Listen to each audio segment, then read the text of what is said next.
Medyo controversial to. Yung trabaho kasi natin, yung dahilan kaya nakakabayad tayo ng renta, kuryente, tubig, pagkain at iba pang gastusin.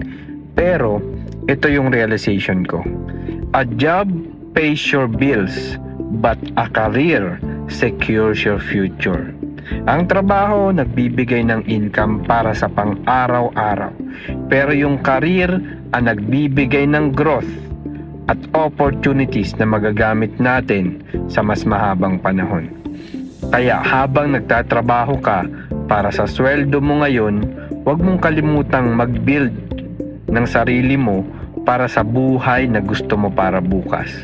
Mag-aral ka ng mga bagong skills, umattend ka ng mga trainings, magbasa ka ng mga libro.